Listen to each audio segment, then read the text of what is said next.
Hola, ¿qué tal, amables amigos? Les saluda como siempre su servidor Miguel Rodríguez Cerda. Como siempre también es un gusto recibirlos en este informativo de análisis Realpolitik Televisión Oaxaca.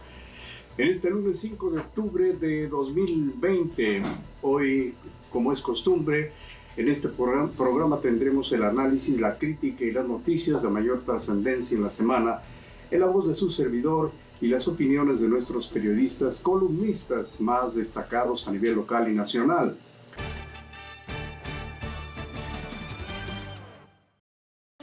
Bueno, pues la consulta para juzgar a los expresidentes corruptos sí es constitucional, afirma la Suprema Corte de Justicia de la Nación.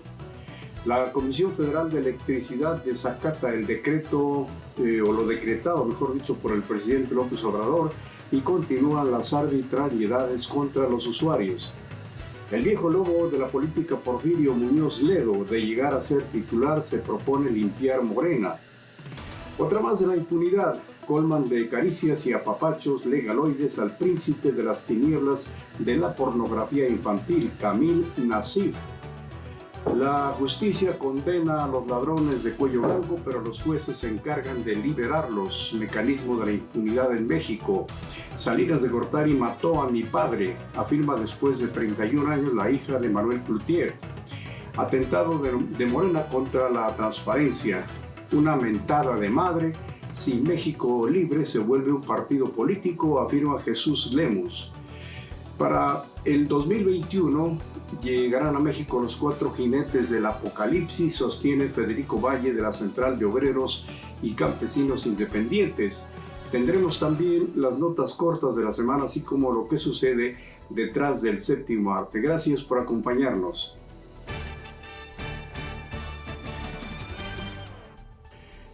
Bien, pues la Suprema Corte de Justicia de la Nación ha decidido este jueves que la consulta sobre si debe o no juzgarse a los expresidentes corruptos que planea el actual mandatario es absolutamente constitucional.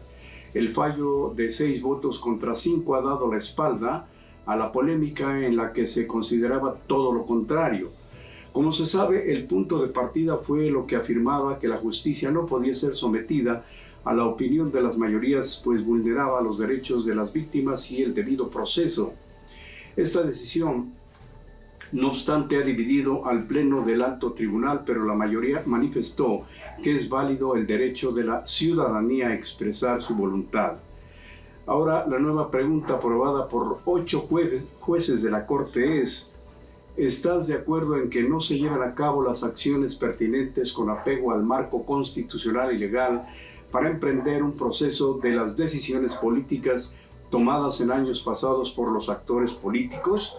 Un poquito larga la pregunta.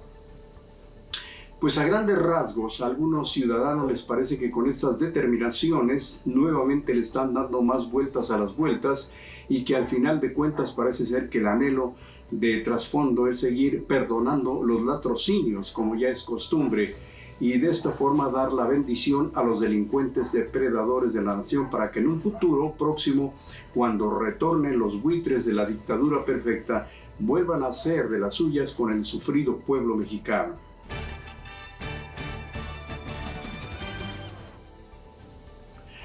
En otras informaciones surge otra de las genialidades de la famosa Comisión Federal de Electricidad en contra de la economía de los usuarios.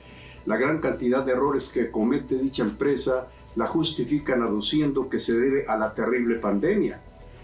Debido a sus metidas de pata que ha realizado sin querer queriendo la CFE, estas han impactado injustamente en el incremento en las tarifas de los usuarios en pequeño, es decir, en el consumo de los hogares. Este aumento en los recibos de luz se debe a que las actividades escolares se están realizando en casa. Como resultado de la cuarentena, manifestó infantilmente Martín Mendoza, director general del suministro básico de la CFE. De esta tonta justificación agregó, por otra parte, que a mayor consumo del usuario, fíjese bien que a mayor consumo del usuario habrá menor subsidio. Analice usted esta aberrante contradicción. De tal manera que entre menos energía que yo consuma, aumentará mi subsidio. Entonces voy a prender un solo foco únicamente 5 minutos cada semana para que me den mayor subsidio. ¿No le parece una gran estupidez? Sin embargo, desde otros aspectos se ha confirmado que también la Comisión Federal de Electricidad ha llegado a cometer innumerables errores en lo que se refiere a la captura de datos de consumo, alterando de esta manera los recibos, situación que se ha presentado en casi todo el país.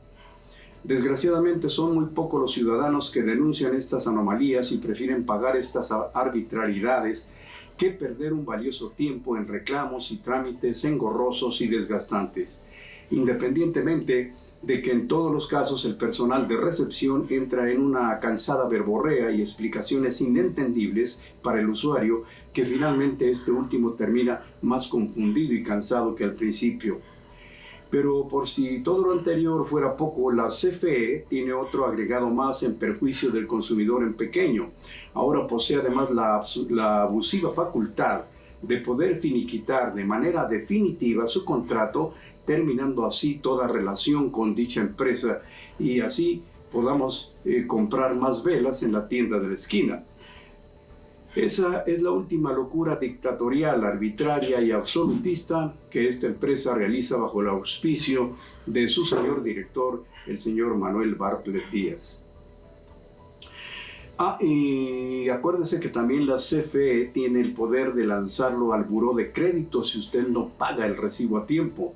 En este sentido, los usuarios no se explican el por qué lo que ya fue decretado por el mismo López Obrador de no hacer cortes, ahora la CFE lo desacata, actuando de esta manera, de una manera totalmente contraria.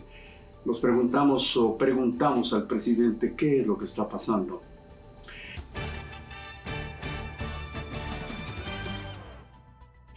Y bueno, pues a la edad de 87 años, don Porfirio Muñoz Ledo busca emprender lo que podría ser la última gran batalla de su vida pública, el de dirigir a Morena, a la que promete darle organización, pero sobre todo auditar y limpiar de moches y embuches, y advierte que si alguien comete un delito será él mismo quien lo denuncie ante la Fiscalía General de la República.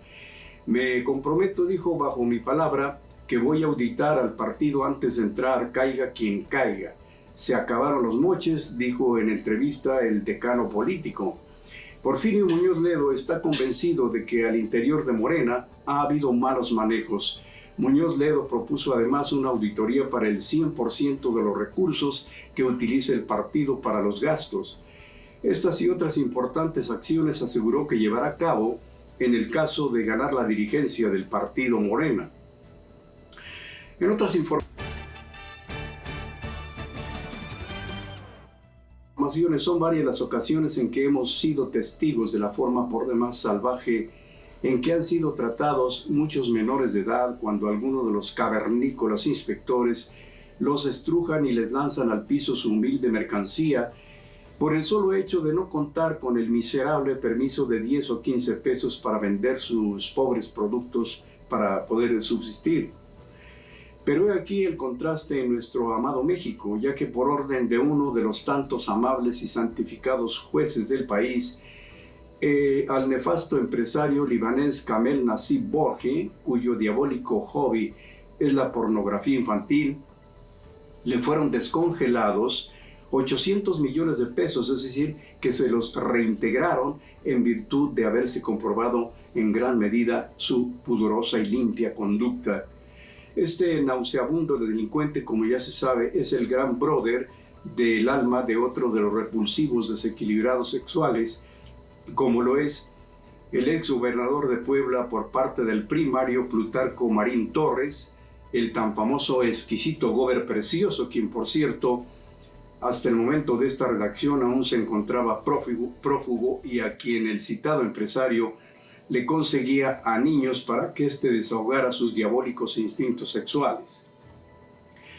El mencionado gober precioso no solo es acusado de esas degeneradas tropelías, sino también el delito de agravio y tortura en contra de la periodista Lidia Cacho, pero no es dudoso que este delincuente de cuello blanco sea capturado en breve para luego ser juzgado y después amorosamente apapachado y finalmente tal vez puesto en libertad, al menos bajo caución, por otro de nuestros ilustres jueces de tan alta nobleza que se aprovechan de que nuestra justicia es ciega para desnudarla y luego violarla.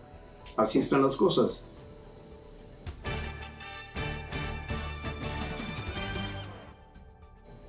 En otras cosas, será una mentada de madre para los mexicanos si a México Libre le otorgan el registro como partido político.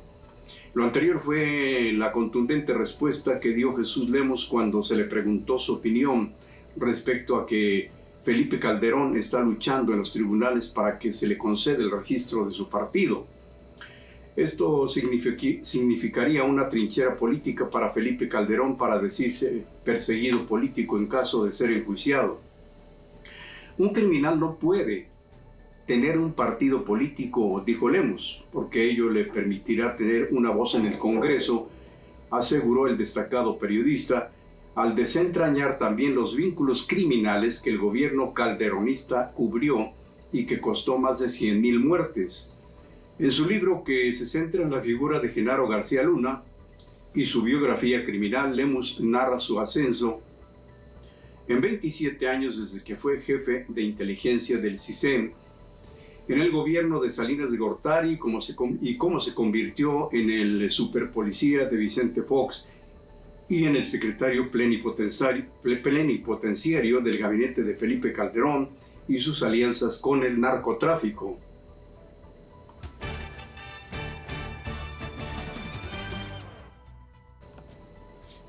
Bueno, pues sin embargo, como se han estado manejando las cosas dentro del INE, no es muy difícil que Tata Lencho Córdoba Vianelo termine por regalarle un registro al anhelado partido del Beato Calderón. Pues después de cumplirse 31 años de la muerte del señor Manuel Cloutier en trágico accidente automovilístico, surge el grito conmovedor de «Fue Salinas de Gortari quien mató a mi padre».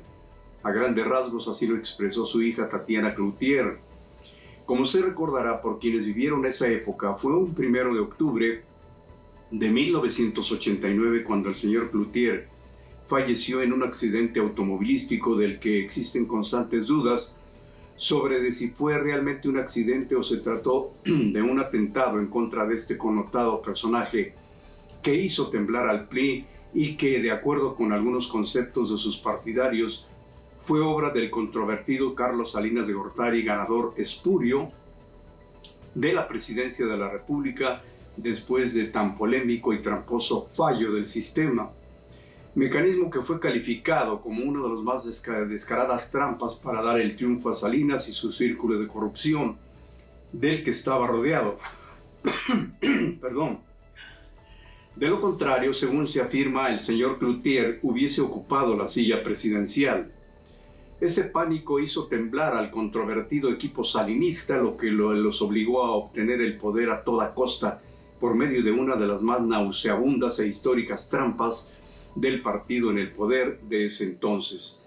Aquellos que fueron fieles seguidores del señor Cloutier opinan que además de incansable luchador por la democracia de México, Maquio poseía un gran carisma y gran facilidad para la retórica, logrando con ello construirse una imagen que proyectaba pasión y rebeldía totalmente opuesta a los falsos discursos demagógicos y cansados del sistema de la añeja dictadura perfecta.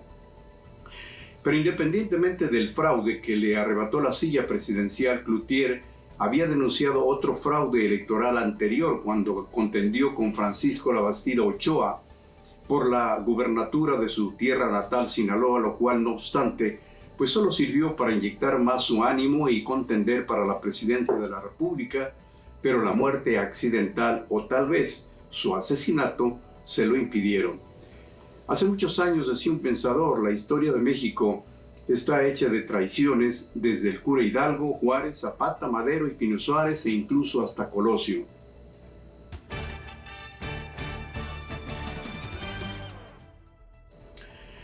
En otros temas, se asegura que Morena atenta contra la transparencia, de ociosa, innecesaria y potencialmente peligrosa. Así es la iniciativa que presentó el pasado 18 de mayo el diputado Horacio Sosa Villavicencio para desaparecer el Instituto de Acceso a la Información Pública de Oaxaca. En este sentido, el pasado jueves 1 de octubre, Francisco Acuña Llamas participó en la presentación del libro La Agenda Democrática del Grupo Oaxaca, Balance y Futuro, una obra que reconoce el trabajo que realizan diversos personajes de la Academia de Periodismo y la sociedad que impulsaron en el año 2001 el lograr que México se volviera aún más referente en materia de acceso a la información pública. Junto al escritor estuvo nuestro director general del periódico El Imparcial y de Realpolitik, revista y televisión, Benjamín Fernández Pichardo, así como el exdirector del Universal, Luis Javier Solana, en donde ambos impulsaron la primera ley de transparencia del país. Finalmente, entre otras cosas, el escritor Acuña Llamas expresó que me preocupa mucho el porvenir del derecho al acceso a la información pública en Oaxaca y estoy atento para actuar en mis condiciones. Me preocupa una iniciativa innecesaria e inconveniente por ociosa y potencialmente perjudicial que se ha planteado en el Congreso Local de Oaxaca y que amenaza al Sistema Nacional de Transparencia en su integridad. Espero que los diputados del Estado puedan resolver esta mala iniciativa que solo vendría a estropear el brío que ha logrado el órgano garante de Oaxaca. La iniciativa a la que se refiere Llamas es la que, como se dijo anteriormente, presentó el diputado Sosa Villavicencio.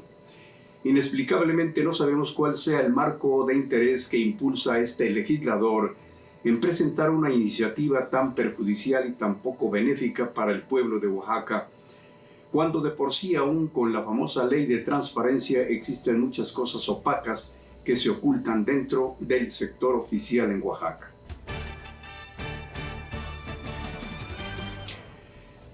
En otras cosas, pues vamos ahora a las notas cortas de mayor impacto en la semana. Pues hay optimismo entre los expertos que desarrollan la vacuna de Oxford contra el COVID-19, ya están en la fase 3. Comienza el inicio del fin en el juicio de Genaro García Luna, será similar al del Chapo y podría durar 3 meses más. Hasta este domingo 4 de octubre van 79,000 personas fallecidas en nuestro país por el COVID-19. Y como si México estuviera en la bonanza, se apresura una nueva caravana de 2,000 migrantes, en su mayoría hondureños. Hay más de 500,000 afectados por las inundaciones en Tabasco. Sorprendente, muy sorprendente, en Jalisco un paciente de 103 años de edad se recuperó del COVID-19, imagínese usted, y no se desespere, dentro de 3 semanas más, los mexicanos diremos de nueva cuenta adiós al tonto horario de verano, invento del señor Zedillo, y con ello a los días más largos del año. Veamos qué hay en esta ocasión detrás del séptimo arte. Pues continuando con la segunda parte de la minúscula historia del cine en Oaxaca, recordamos que a principios de la segunda década del siglo XX, los fotógrafos Óscar Aragón y su hermano Arnulfo se improvisaron como los primeros cineastas aquí en la entidad y se atrevieron a filmar 2 películas de regular metraje, desde luego con actores aficionados. La primera película se tituló La ninfa y el sátiro y la segunda Ladrones y alguaciles. Por lo que se refiere a La ninfa y el sátiro, esta fue filmada en las faldas del legendario Cerro del Fortín y el segundo filme se llevó a cabo en el edificio tipo Partenón de la ex hacienda de Aguilera, hoy conocida como la Colonia Reforma. En la primera fueron protagonistas Enrique Iturribarría, a quien se le conocía como el Petit debido a su corta estatura. Los ensayos se llevaron a cabo y aunque la joven y guapa actriz se quejaba de que el sátiro se desmandaba frecuentemente tocando sus partes prohibidas y haciendo la escena más realista, el sátiro prometió enmendarse, pero como no lo cumplió, la chica tuvo que enterrarle las 10 uñas en la piel para que no fuera tan realista. Al proyectarse dicha cinta con asistencia de un gran público de peladitos, cada ocasión que se interrumpía la proyección no faltó la rechifla recordándole el 10 de mayo al famoso cácaro operador del proyector. Además, cada ocasión en la que el sátiro tenía en sus manos a la ninfa, la plebe le gritaba, en otros términos, encuérala y llévatela detrás de los matorrales. Desde luego que todos los cineastas en el mundo tienen dificultades, pero pues así fue como se desarrolló en gran medida una buena parte de la historia de los cineastas, que también los hubo aquí en Oaxaca. Estas son las cosas que a veces suceden detrás del séptimo arte.